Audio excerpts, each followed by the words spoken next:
puta. Kung di ko pinatayan, ano? Ulog ka.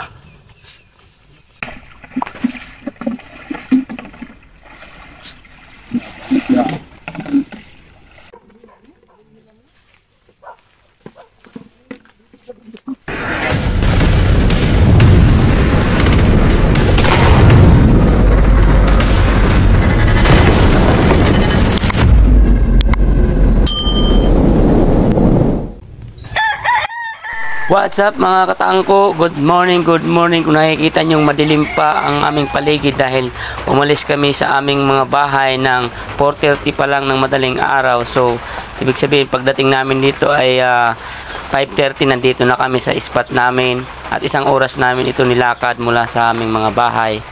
Dahil napakalayo ng lugar na to. Kung kaya ito, nag-uumpisa pa lang kami gumawa ng mga taguan namin. Yan yung spot namin, yung fish pan na yan. Dito kayo maghahunting ng wild duck mga katangko.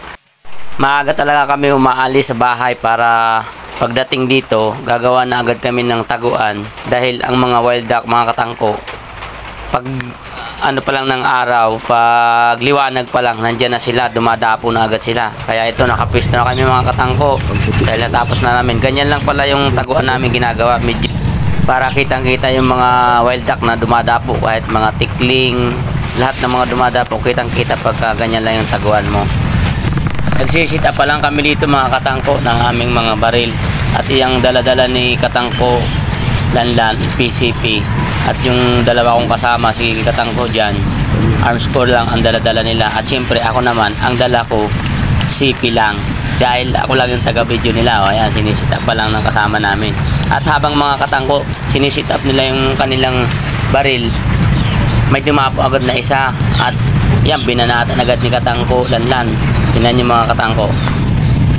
Kaya lang, hindi ko man lang na-video si katangko Lanlan. Hindi man lang sa akin nagsabi na. So ayan, i-replay na lang natin mga katangko. Panoorin natin. Katangko dyan, may titirahin na tikling. Yun, tangko. Ganyan pala kami magtawag mga katangko ng wild duck para lumapit. May pahuni kami, ganyan.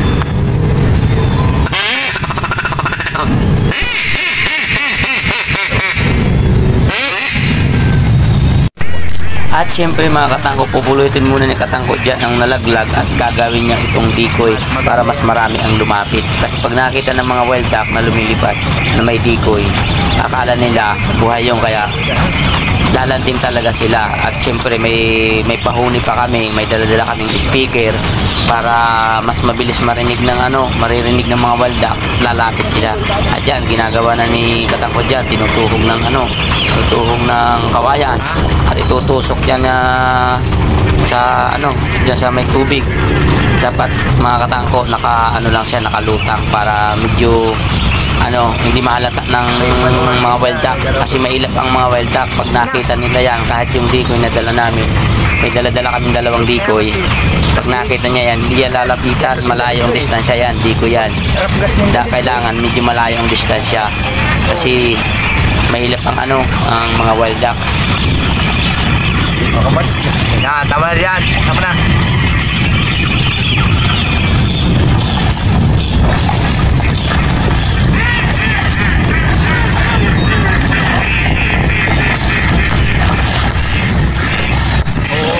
Balik sa tulig doon ba? Ano yung balik?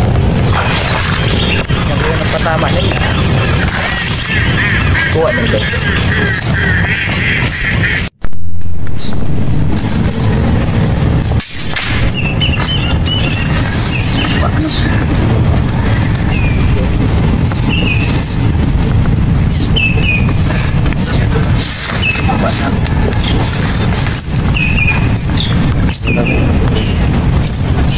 Na guys, bisa na ito. Ano sa tubig. Paglugong sa tubig.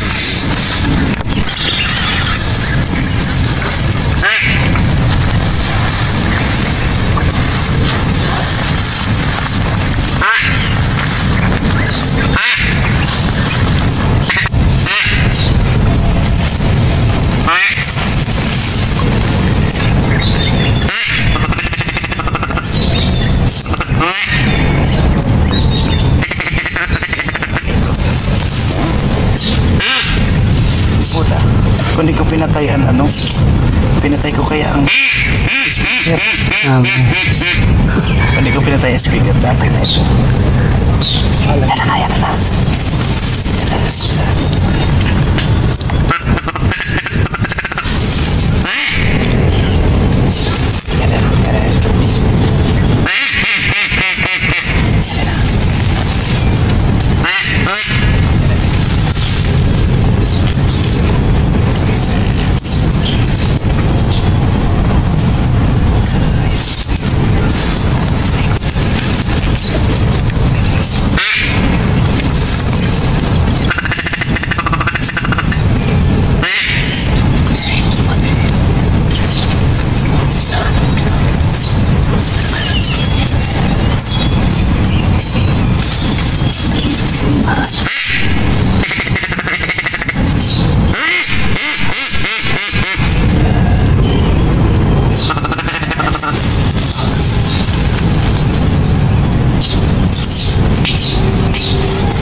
Ulog ka. Tangko man.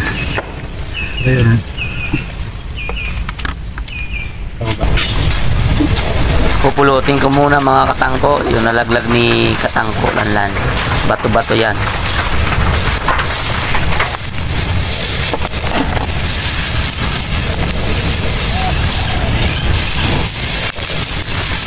Ayun, nandito lang pala mga katangko. Tingnan nyo mga katangko. Ay sa sa may baywang tama. May sabaw mo pala no. Ang tawag siya na sabaw. Ang gigibagay na tuba no. Buwan po dahil nasa Minabaw. Gigibagay na tuba no. Na pag-upload. Ay sabaw sa puday. Nandiyan ganit atat ni bataan mo. Pwede yun.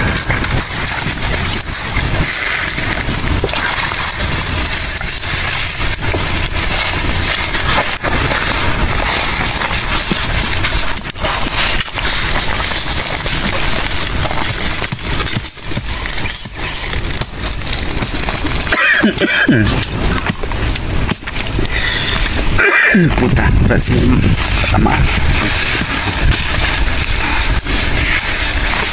Uy, Mauno, tuloy ka na. Ito. Ano pa pala? Try na tuloy. Buwan ito. Yun o. Lamoy-lamoy pa sa butong. Butong pa. Tayo pa mabuo. May tabo ito. Na, siguro kinanda po nga, may tao ko dito, hindi ikot-ikot. Mura pa nagdito ay talaga. Tapo yan. Tao dito nagstid ba? Harawan na.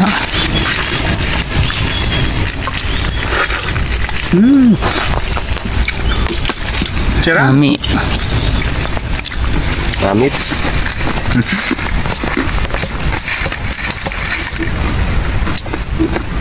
Ay, tutok mo na ko. Ay, nag-ayat to no. Lima ba yun? Nag-amagay do. So, ayun mga katangko, pupulutin na muna natin lahat ng ating mga nalaglag. Dalawang wild duck at saka isang tikling at saka isang bato-bato. So, bali, 4 lang na nalaglag namin mga katangko. Dahil maaga pa namang natapos kami, uuwi na kami. Alas 8 pa lang mga katangko, uwi na. Dahil wala nang dumapo. Mula kanina pa, puro lang nasa taas lang, ayaw lumanting mga katangko. Siguro nakikita kami dahil walang bubong yung namin, yung itaas namin. Lumilipad lang sila paikot-ikot. Tinitingnan kami sa baba.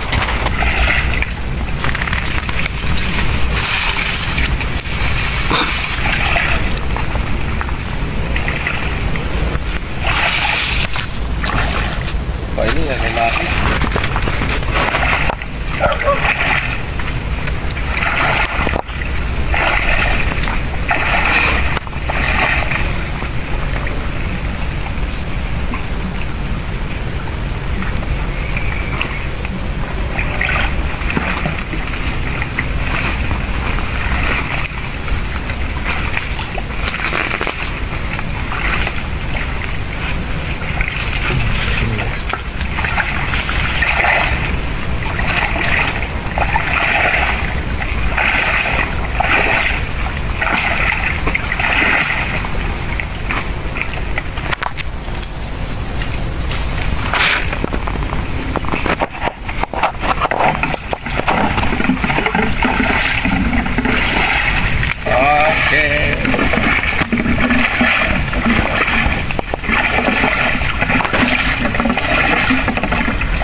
Liwa to.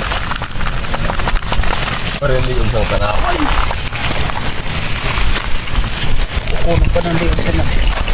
Hindi na yun. Hindi na kumaga siya. Ito po.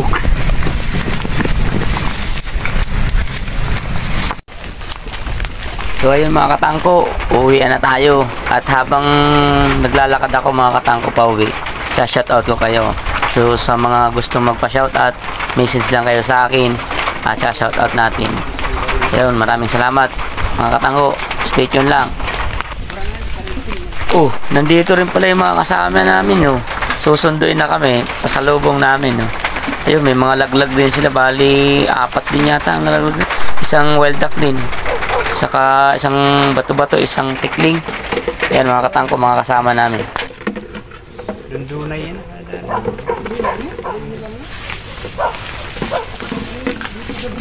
Awag baan pa lang na.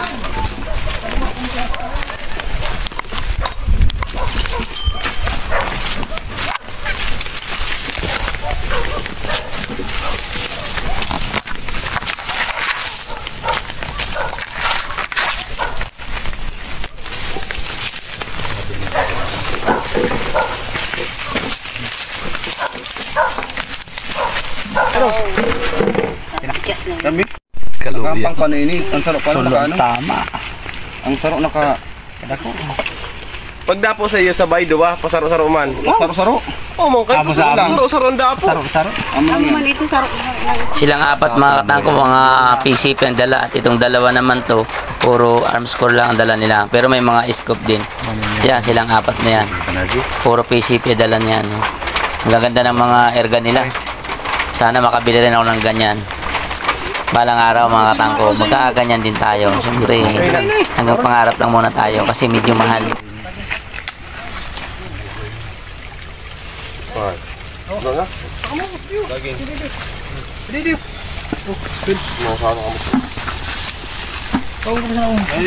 Sige, sige. Kailangan mo. Ano? Ay, Pampataas ng uric. Pampalibog yun. Pampataas ng... habang namamahinga kami mga katangko, biglang tumawag ang kapatid ko. Patay. May pasok daw kami mga katangko. So, ayun. Mauna na ako sa inyo mga katangko ha. Dahil may pasok daw kami. Layo pa ng walakaring ko. Mag-isa. Dahil tinawagan ako ng kasama ko. Trabaho, may pasok daw kami. Punta daw kayo ng bulan. Iniwanan ko na muna yung mga kasama ko doon mag-hunting. So ang nalaglag namin ay ano na yun, bali tatlong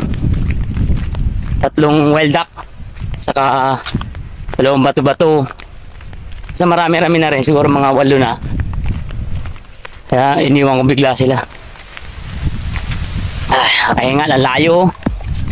Sa isang oras to eh. Isang oras ko na nilalakad to. Hindi ko nga kabisado gaano dito. Puro fish pan. Ang ganda dito mag-hunting.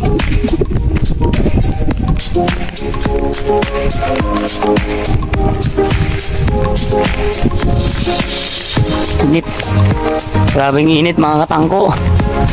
Sobrang init dito sa amin ngayon.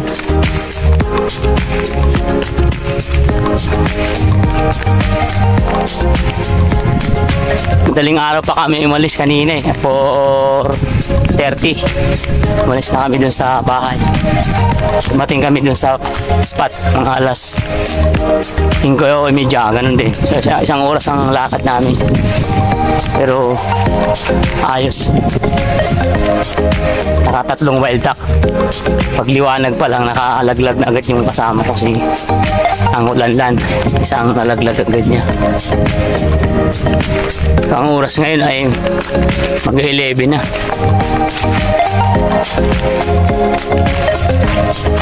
Sana maabutan ko pa yung mga kasama ko. Nakakahiya sa kanila. So ayan mga katangko, maraming salamat sa panonood ng aming video at sana nagustuhan nyo ang aming ginawang video sa araw na ito. At huwag nyo pong kalilimutan i-subscribe ang aking YouTube channel, Kuya Manok Hunting, saka aking FB page, Kuya Manok Mix Vlog. Ayun. So sana makapag-subscribe kayo para naman siyempre malaking bagay na rin yung isa kahit isa, di ba? Kahit saka siyempre mag-like na rin kayo, di ba? Shoutout nga pala sa aking mga kasama si Katangko Lanlan. Ayan. Siya yung maraming nalaglag sa amin. Dalawang ano na nalaglag niya, dalawang wild duck. Saka si Katangko John Paul, yun la, Sagata. Saka sa amin, Katangko Lanlan, isang bukalista ng banda ni Gugo. Saka syempre, yung kasama pa namin, hindi ko na mangalam ang pangalan, basta shoutout na lang, salamat at nag-enjoy ako ng gusto. So, nakawala na yata ako daanan dito. Wala na ako sa daan. Puro palayang kasi dito ay puro ano.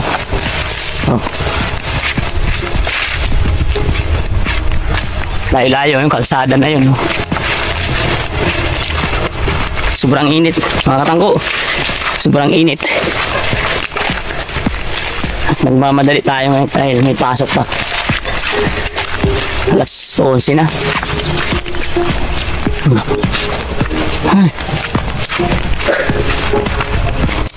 Tapos syempre shoutout sa aking mga kasama na dating katrabaho sa Red Ribbon sa Laguna, sa Calamba, Laguna, sa aking dalawang prinsesa na Ngayon ay ngayon pa maganda pa rin.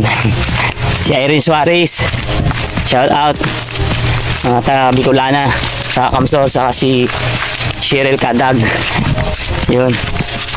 Saka syempre yung mga lalaki na masipag yan. Si Jan Sorin sa Calamba City. Saka si pagong mga dating kasama sa trabaho. Saka syempre si Ramil, Haka Ramil, taga Mindoro, Ramil Madrigal. At saka syempre si sino pa? Basta nakakalimutan ko ng iba, hindi ko na maalala yung iba. Basta shout out sa inyo. Tapos syempre shout out sa aking best friend na si Lynn Ebuisa na Red Ribbon din. Saka syempre yung friend ko rin na nasa summer ngayon, si Lynn apelid ang pangalan. At saka syempre sino pa? So basta shout out lang kayo pagka hindi busy si Kuya Manok. So maraming salamat at nandito na ako, malapit na sa kalsada. So yun mga tangko, thank you very much. And siyempre huwag niya kakalimutan ako si Kuya Manok na mahilig tumilaok. And thank you, God bless.